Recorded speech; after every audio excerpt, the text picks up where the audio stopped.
আরজিকর হসপিটালে মহিলা ডাক্তারকে রেপ এবং হত্যার ঘটনায় সারা দেশ জুড়ে প্রতিবাদের ঝড় বইছে। আর এই প্রতিবাদের অংশ হিসাবে কিছু মহল থেকে দাবি করা হচ্ছে মুখ্যমন্ত্রীর পদত্যাগ।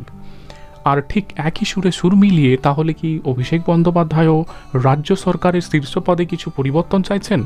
আসুন জেনে নিই আজকের এই প্রতিবেদনে। 18ই আগস্ট 2024 আনন্দবাজার পত্রিকায় প্রকাশিত খবর অনুযায়ী রাজ্য সরকার ব্যর্থই শীর্ষ পদে বা শীর্ষে বদল চান অভিষেক বন্দ্যোপাধ্যায়। আরজিকর হাসপাতালের ঘটনায় রাজ্য সরকার উপযুক্ত পদক্ষেপ করতে ব্যর্থ বলে মনে করছেন অভিষেক বন্দ্যোপাধ্যায়। দলীয় সূত্রে খবর, সরকারের একের পর এক ভুল পদক্ষেপ নিয়ে দলের অন্দরে চূড়ান্ত অসন্তোষ প্রকাশ করেছেন তিনি। তৃণমূলের সর্বভারতীয় সাধারণ সম্পাদক মনে করছেন প্রশাসনের শীর্ষ স্তরে বদল ছাড়া দল ও সরকারের পক্ষে এই অবস্থা থেকে বেরিয়ে আসা কঠিন। এই ঘটনায় গত 7 দিন প্রশাসন যেভাবে এগিয়েছে তা নিয়ে ঘনিষ্ঠ মহলে চূড়ান্ত ক্ষোভ প্রকাশ করেছেন অভিষেক। জানা গিয়েছে, মহিলা চিকিৎসকের দেহ উদ্ধারের পর থেকে সরকারের বিভিন্ন বিভাগের কাজে চূড়ান্ত গাফিলতি চিহ্নিত করে আপাতত এসব থেকে দূরে থাকারই সিদ্ধান্ত নিয়েছেন তিনি।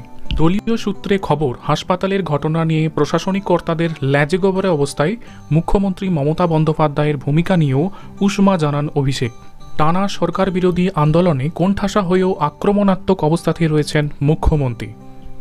পথে নেমে মমতা বন্দ্যোপাধ্যায় মিছিলও করেছেন বিরোধীদের পাল্টা চাপে রাখতে।